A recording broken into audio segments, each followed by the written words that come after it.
Good morning. I hope you had a great Thanksgiving and you enjoyed all the good food and all the good family time, however that looked like for you and your family this year.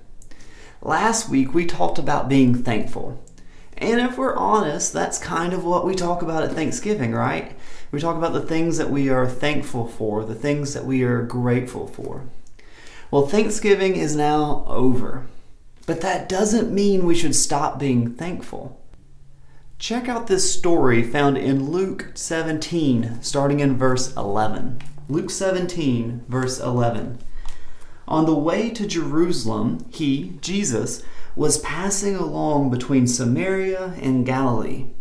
And as he entered a village, he was met by 10 lepers, who stood at a distance and lifted up their voices, saying, Jesus, Master, have mercy on us. Do you guys know what lepers are? I'll give you a hint. It has absolutely nothing to do with the big cats leopards. Lepers were people who had this sickness called leprosy. And in Bible times, leprosy was about the worst sickness you could get, or at least one of them. Because not only was there no medicine to make people feel better, but if you had leprosy, you had to go and distance yourself from everyone else. You could not be around your family, you could not be around your friends, you just had to be really with other lepers. Did you notice how in the verses we just read, the lepers stood at a distance and called out to Jesus? Lepers had to social distance way back then so that they wouldn't get anybody else sick. Let's keep reading in verse 14. When he, Jesus, saw them, he said to them, Go and show yourselves to the priest. And as they went, they were cleansed, they were healed. Then one of them, when he saw that he was healed, turned back, praising God with a loud voice, and he fell on his face at Jesus' feet, giving him thanks. Now he was a Samaritan. Then Jesus answered, Were not 10 cleansed? Where are the 9? Was no one found to return and give praise to God except this foreigner? And he said to him, Rise and go on your way. Your faith has made you well. Because Jesus is so loving and he is so powerful and so strong, he just had to say the word. And as these lepers were on their way, they were suddenly healed. They were cleansed of their sickness. They were surely all so excited and so happy about this amazing thing that God had done for them. I mean, think about it now. They could be with their family, they could be with their friends, they could live a normal and happy and healthy life. This was a huge game changer for them. I mean, how great of a gift is that? But what did they do?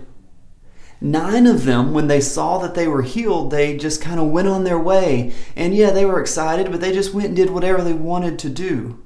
They were focused on the gift that they had been given.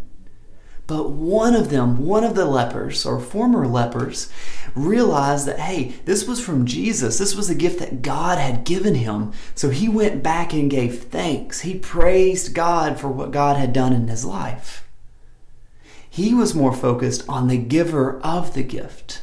So in this story, we have 10 people. 9 of them focused on the gift they had been given, and 1 of them focused on the giver of the gift.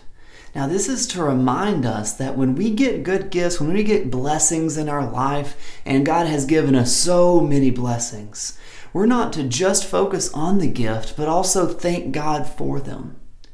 If you remember last week, we talked about how King David, how he wrote so many psalms. And in a lot of those psalms, he gave thanks to God because he had developed a habit in his life of being thankful, of thanking God for the good things God had done for him. And now Thanksgiving is over. And a lot of the time, for a lot of us, when Thanksgiving is over, we suddenly start looking towards Christmas. And for some people, they start looking towards what they want for Christmas, right? The excitement that's coming. And surely in the coming days, coming weeks, coming months even, there are going to be so many good gifts to look forward to. But what I want to challenge you, what I want to challenge you to think about is of all the blessings that God gives us, the family He gives us, the friends He gives us, the food He gives us, the way He provides for us, all the many good gifts and blessings He gives. I want you, when you pray each and every day, to think about 3 things that you are thankful for.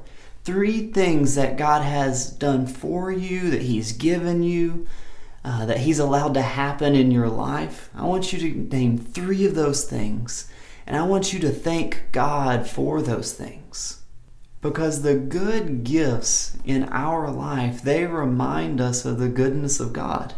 So no matter what happens in the days to come, I want us to remember to be thankful for what God does in our life. To be thankful for our families, for our friends, for our church, and all the other good things that He's doing in our life. Let us be thankful, and let us remember when we get excited over those things, let's thank God for them. Happy Thanksgiving, everyone! Today we're going to play a game to help us remember all of the great things we have to be thankful for this season. I'm going to show you 2 different items, and then you get to choose which one you're most thankful for. You might be thankful for both, but you have to choose the one you're most thankful for by doing whatever action is shown on the screen. Got it?